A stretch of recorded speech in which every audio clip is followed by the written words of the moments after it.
It was an afternoon affair here at Canada Life Centre. We're taking a look at the three stars in what turned out to be a 5-2 Winnipeg Jets win, 5 unanswered goals over the Anaheim Ducks. Your third star, Connor Hellebuck, well-deserved. He especially that first period made so many key saves for the Jets for them to be able to have the chance to get back into it. Nate Schmidt, a great game for him as well, a goal and an assist for it. Also played a role, was on the ice during that Dylan Samberg goal as well that tied things up at 2. Always love a happy Nate Schmidt for it. He's going to be one of our guests in here this afternoon. And then the first star, Mikey Asamont. What a job he has done since being called up as he continues to make his way up in the lineup as well throughout this game. Rick Bowness moving him up. Lineup played on a line with Pierre-Luc Dubois and Kyle Connor. Good afternoon, everyone. I'm Sara Orlesky. As mentioned, a matinee affair here in Winnipeg, 5-2. It was not the start that the Winnipeg Jets were looking for. They found themselves down 2-0. You know that there were a lot of very sharp words said by Rick Bowness in the first intermission, but then 5 unanswered goals as they continued to build, and they get back into the win column. This game 3 of the 4-game homestand. Let's take a look at the highlight of the afternoon, where we had some to choose from, but we decided to go with the game-winning goal. Nice goal. Morgan Barron has played really well of late. You look at the loss that the Jets had against Columbus on Friday night, bottom 6 playing well. Morgan Barron fitting in well with Adam Lowry's line in his return. It's 4 games now that he has been back in the lineup. Happy to have Mitchell Clinton join me today to go over this. Happy that we have a win to discuss as well for it. So when you look at this game, I mentioned obviously the slow start, not what the Winnipeg Jets were looking for. I think it was 18 shots that the Ducks had in the first period for it. In your mind, though, what was it that was able to turn things around? Well, I mean, whatever Rick Bowness said in the intermission there, I think whatever speech he gave, he needs to give me some days at work, because, I mean, the Winnipeg Jets just turned around and outshot Anaheim 33-12 over the last 40 minutes. And they were the better team for the last 2 periods today. And I think it was really just a matter of getting back to what they do well, being on their toes, skating quickly, getting on the forecheck, and kind of generating and creating some chaos. A lot of the goals that the Jets scored today weren't necessarily a highlight reel. I mean, Mark Scheifele's shot aside, maybe, but it was all a product of good work and just doing the types of things that Rick Bowness has kind of tried to been implementing since the start of training camp. Brendan Dillon was on in I believe it was the first intermission with TSN, and said that he could not repeat on television the words that came out of Rick Bowness's mouth, but certainly you knew that this was a group that was looking to respond after the disappointing performance against Columbus, or that it was something that Bowness had said after the game. He knew that players would respond. Yeah. You knew that this was a group. That's something that they have been able to do so far this season, that when they haven't had a strong performance, they have been able to come back with a better one. Certainly, though, it took until the final 2 periods of this one to get it going. All right, if there was a player that stood out for you today that you want to focus in on, who would it be? Dylan Samberg. I mean, the guy had every reason to crawl into a hole and just put his head down, especially after the Anaheim second goal, because, I mean, he's coming across. It's an offensive zone face-off win. The puck bobbles on him right at the line, and it's going to hop over his stick, and Brett Lease is going to take off. And, I mean, valiant effort from number 54 to get back, but it's into the back of the net. And so, unfortunately, you know, the Jets sitting in a bad spot at that point, down 2-0, but he comes back. I mean, he was making some motions on the bench about the arc, we'll say, on this wrist shot, but I'm sure when he tells the story, it's going to be a laser beam into the top left corner for his first NHL goal. So he comes back and scores a really big goal for the Winnipeg Jets, and was a key part actually as well on the first goal that the Jets got, and a real nice regroup that got the Jets through the neutral zone with some speed and led to their first goal of the game as well. Highs and lows. Anaheim did end up challenging that goal. We didn't know whether or not it was going to stand for it, but it did his first career NHL goal. It's always so nice when those are able to happen at home as well. Right, obviously in a few minutes we're going to be able to take you into the dressing room. We're also expecting Nate Schmidt to join us here on set as well. But let's talk a little bit about just this team bouncing back for it, and the idea that they've only lost consecutive games in regulation once this season. I think it was game 4 and 5 when you looked at Vegas and Toronto as being those 2 losses for it. What does it show you about this team? We know that there's going to be ups and downs. We know that they're still going to be adjusting to this system, but for them to be able to deal with adversity and bounce back in short order. Yeah, and I think it's character, a lot of it, and leadership. You know, when Rick Bowness talked about wanting the entire room to have kind of a grip on the team, a voice, a feel as though they're part of it, that brings everybody into the fight every single night. And of course, you know, in terms of different storylines and different games, you're going to have different guys that benefit from that. Mikey Eyssimont tonight being able to get that bump up the lineup was probably one of the ones that stands out. He was one of those guys that was kind of dragging people in, but when you feel like you have a part on the team, it's pretty easy to do that. So maybe, whether your top guys or your bottom guy, whoever it is, maybe don't necessarily have it early on. It's a 60-minute game, and I think a lot of these guys really realize that. And are you going to be able to play 2 out of 3 periods and win every night in the National Hockey League? Probably not. But at the same time, this team is able to be patient with their game. They know what they're capable of when they play that game. Yes, they didn't have it in the first period, but they certainly rallied in the second and third, and they've been able to do that kind of throughout the season. And one of the things that I think that we're seeing more often, obviously they're still looking for the consistency, is more of a defined game from this group. That's what a couple of players, it's the term that one used for me the other day when looking at their structure. And so yes, it's still a work in progress, but they know where they're supposed to go. And so now the challenge is to be able to do it a little bit more consistently. You mentioned Mikey Eyssimont, the fact that he got bumped up lineup. I mean, first star for it. What a day. What a day for Mikey. He's going to love afternoon games for it. But so let's take a look at him a little bit and just what you've seen from him. Obviously, I mean, he was having success down with the Manitoba Moose. We know what he was able to do at the AHL level, but then for him to be able to come up and not only help produce on the fourth line and give structure to it, but to be able to be rewarded as well and continue to move up. Yeah, he's been on pretty much every line that the Winnipeg Jets have, and part of that is because of what he brings. He's tenacious, he's on the puck,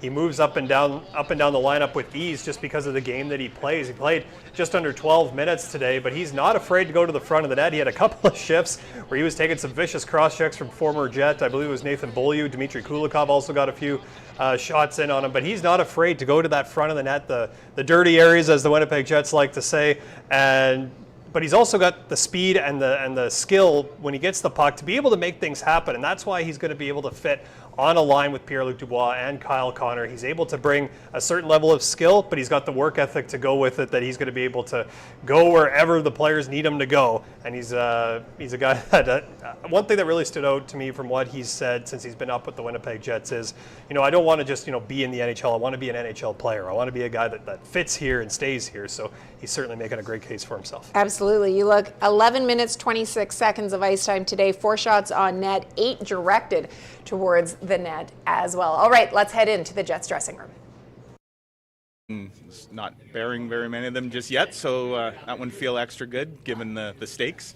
Yeah, it did. It was a pretty hard one to miss. Lass was giving me crap on the bench about it, so it was a great pass from him, and I just kind of did the easy job, put it in the empty net.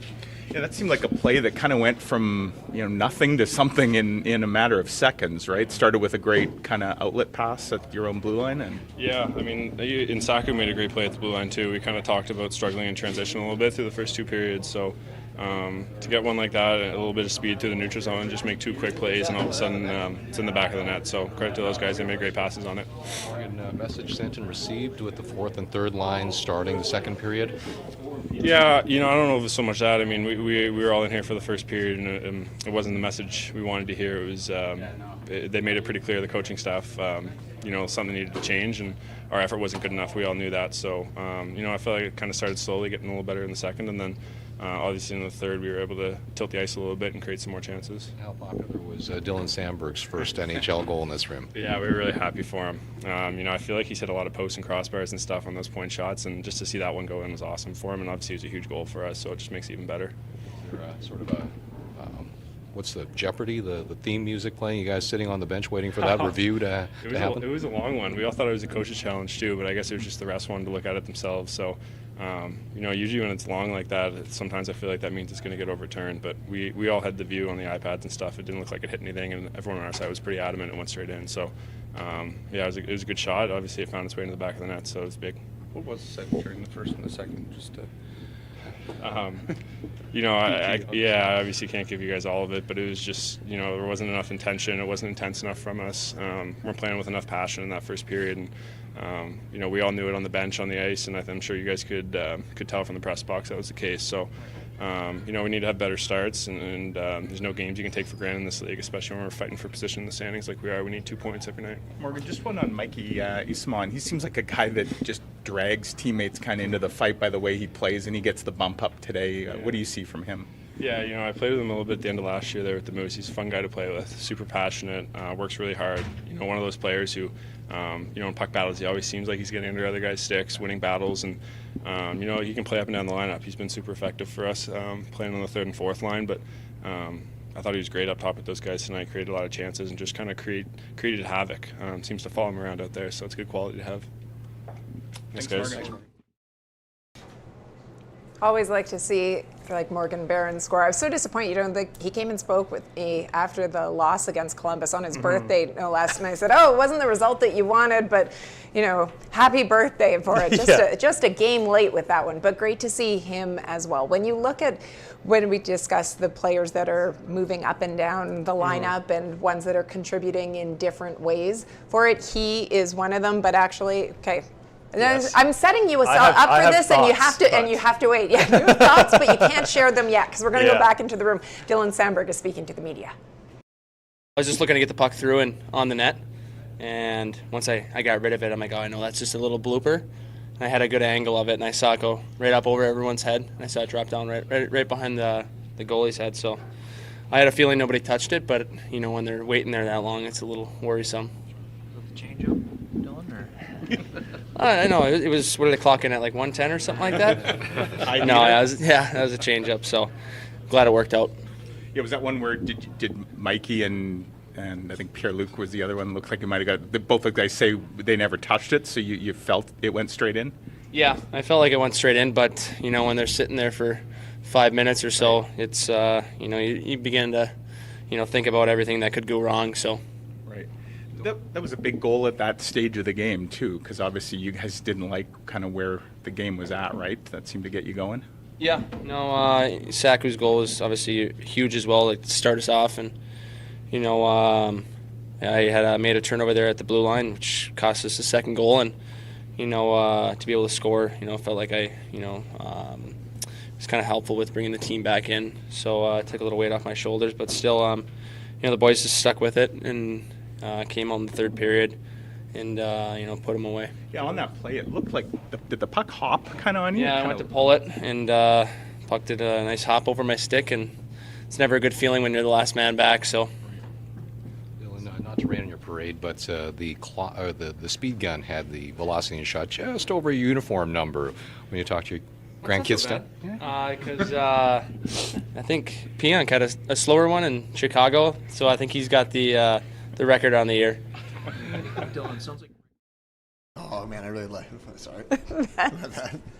Well, look, Nate Schmidt, as promised, joins us now. I loved it because he said as we were watching Samberg's availability rate in there, he said, "Can I commentate over it?" What do you think he was saying? Well, the guy came out in the lane, and I didn't know what I was doing. I just threw a little floater in there, and then I didn't know what to do with my hands after I celebrated. I actually asked him at the game. He was like, "I go, what was your celebration?" He goes, "I don't know. I just put my hands in the air. I didn't know what to do."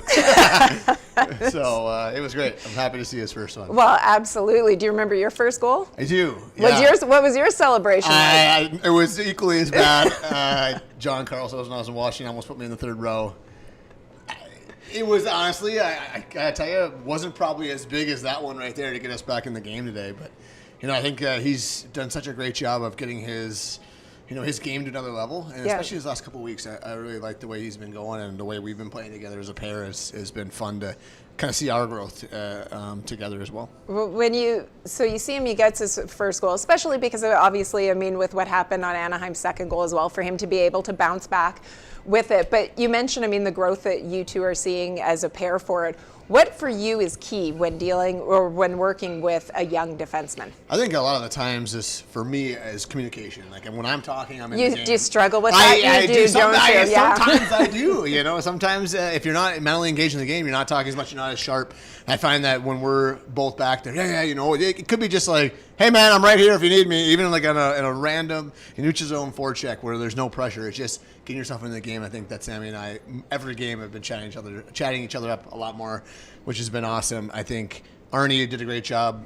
After Sammy has that play, like it bounces over a stick, right? That stuff happens in hockey. We stay back out there. We have another really good next shift, get a lot of momentum, and the next one after that, we go out and get one. I think that does a lot for a confidence for a guy to understand, like, hey, things happen in hockey.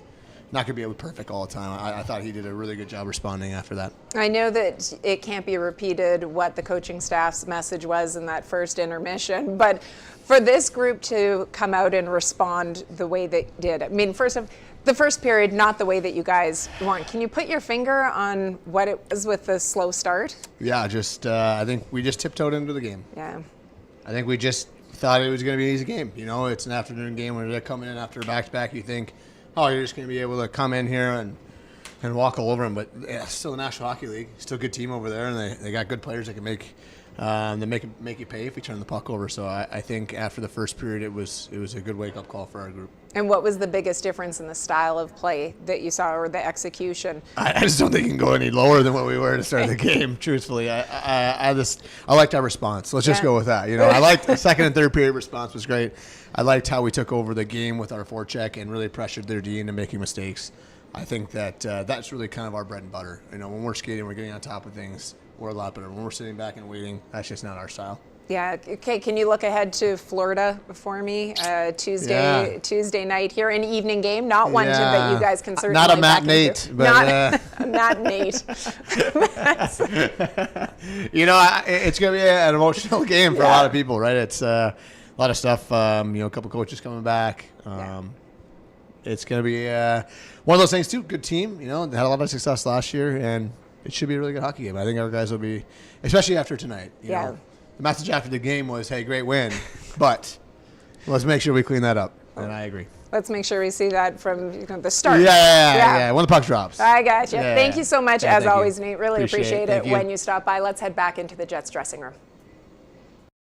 Set whether you're on the fourth line or the first line, like you're going to play the same way. Doesn't matter who your line mates are. Yeah, pretty much. Obviously, different personnel means different things, and you got to support guys and help them do what they do best on each line. So it's important to communicate on the bench and the locker room between periods and kind of know what to expect out of each other. Just going back to Dylan a little bit, knowing a little bit about his journey, what's it like to see him get that first NHL goal? Something you experienced yourself recently here. He's been due for a bit now. He's had some really good shots that have looked like they're going to be going in, and ones where you almost stand up on the bench, you think it's going in. So to finally get that one, and means a lot to him. He wants to score. He's a defensive defenseman, but he wants to score. So hopefully there's many more to come this season from him. What have you learned about his game over the last couple of years of being in the organization? Oh, he's just as solid as it gets. Quick first pass. I played against him in college. He was the exact same way. He's a guy who's tough to play against because he's heavy and he's hard on you, and he's also not going to make many mistakes. So he's like I said, as solid as it gets. Yeah, thank you.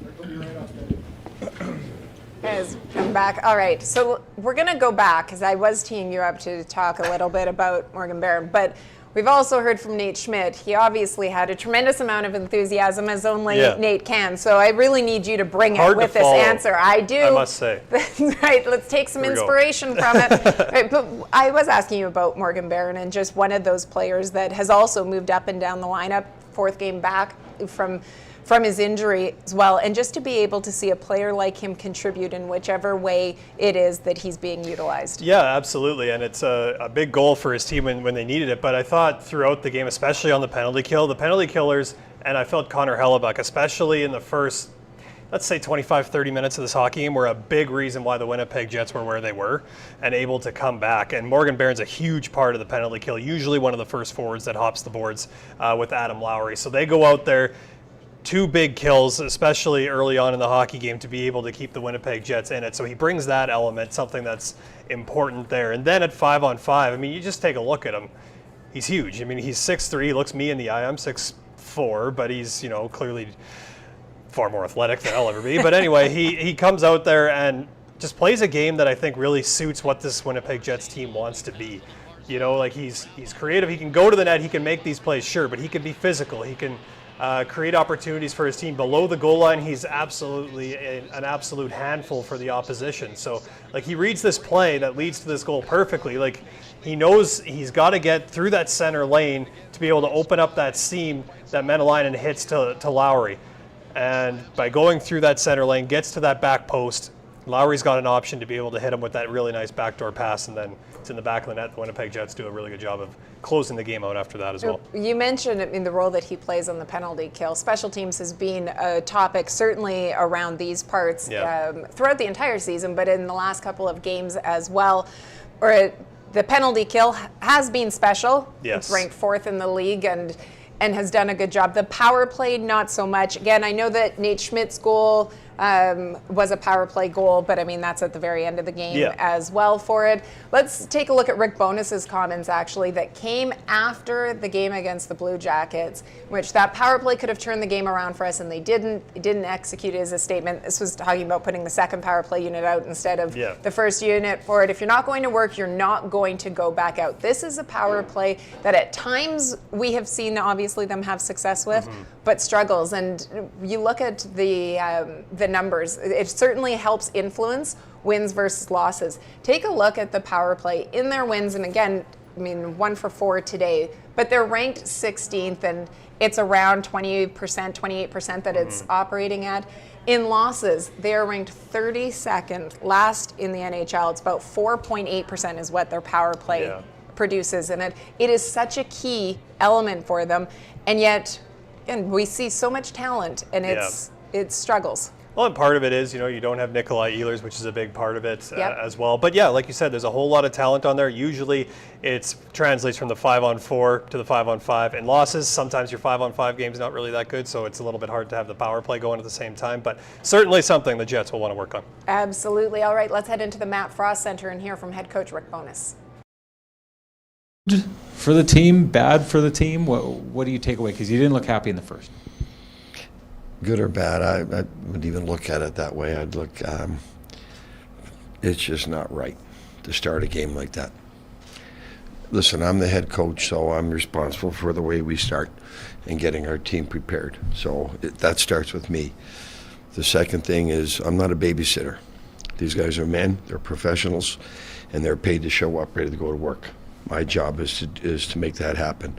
The third thing on that would be you cannot play this game without passion, without emotion. You cannot play this game on your toes. And I hate when we're on our toes. So it's not right when we're on our toes, on our heels. I meant on our heels.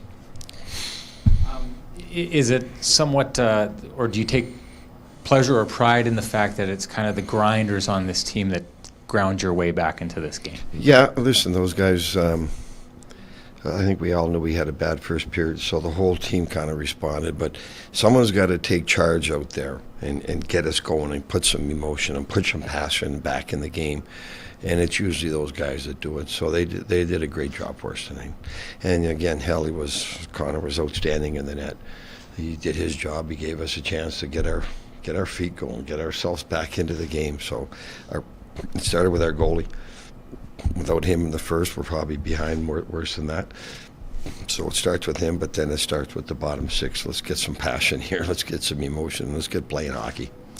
And on that note, Rick, it seemed like the switch flipped around the time that you promoted Mikey from the bottom six to the top six. They had a couple of really strong shifts, and he's buzzing out there. Did you feel like that was that represented a change in momentum? Yeah, Mikey is... Listen, you love what he brings. I just talked about emotions. I talked about passion. He brings it every shift, and we needed it tonight. And you give him full marks, man, for a guy that I knew nothing about coming into training camp. He had a good training camp. He impressed us there. He would play with the Moose for a while, and we brought him up. Man, he's given us that energy that we need. And you love what he brings now, so gave him credit for that. There was a player here, and you would have seen him play not as a Jet, but like Matthew Perreault was a guy that could kind of do a lot of things for the Jets and be that Swiss Army knife and move up and down. Do you see some of those characteristics in a guy like him? I just, again, I'm not going to compare him to anybody. You love what Mikey brings to the table every shift, every game, and he's ready to go. And I said to him on the bench at the other game, "Now, Mike, I can trust you, right?" "Yeah, Coach, I can." So I love that. Rick, you're 15-7-1 now, but you're up here talking about not having the passion to start the game and stuff. Why do you see that? And is it concerning for you 22, 23 games into the season? Yeah, I think it's still me and our staff getting to know our players. Like it doesn't take 10 games. It takes a while, and it takes different predicaments. So we had a bad game on Friday, and everyone's saying all the right things yesterday, but words mean nothing to me. They mean nothing. All I want to see is action. I just want to see passion and emotion in the way we play, right or wrong. Play with passion, play with emotion. We'll figure the rest out. So we're still trying to figure this team out a little bit. We are, and so whatever, we'll figure it out. You've often given credit to the other team, but not today. Not today. Not today. They're a good team. They're better than their record, but they played Thursday night. They played Saturday, so give them full marks for coming out like they did, and just put the blame on us for just not being ready to go, and that's on me. What did you say to Dylan Samberg after the second goal, and what did you see from him to kind of contain that? He was playing fine. Stuff happens out there, right? So we left that line out. We left Dylan out there. Okay, let's see how we respond here. That's part of growing. Let's see how they respond. We're not going to take them off the ice in that situation. That's an honest mistake. That's not. That's going to happen. You can't criticize them for that. I would never criticize them for that. That's hockey, man. Just staying with Dylan, Rick, recently you told him you wanted him to shoot the puck more. Why is that? He's got a great wrister. Like that today was not. He's got a heavy wrister, right? That blooper wasn't quite his shot, but give him credit. We want him shooting the puck, and have been after him all year. I saw it in training camp. And when he has time, it's about a foot off the ice, so it's easy to tip, and it's coming hard, right? So there's probably, when he gets it through, there's probably going to be a rebound. So I love the way he shoots the puck, and we've been encouraging him from training camp. Shoot the puck now. Again, he's a young player, right? He's a young player. He's going to keep getting better. What's going through your mind during I guess it wasn't a coach's. Did you think initially it was a coach's challenge? No, we can't challenge that. No. You knew that was a booth review? Yes. And were you confident it was going to count? Or? Yeah, Matt told us it should count, so we're with that. Good, thanks.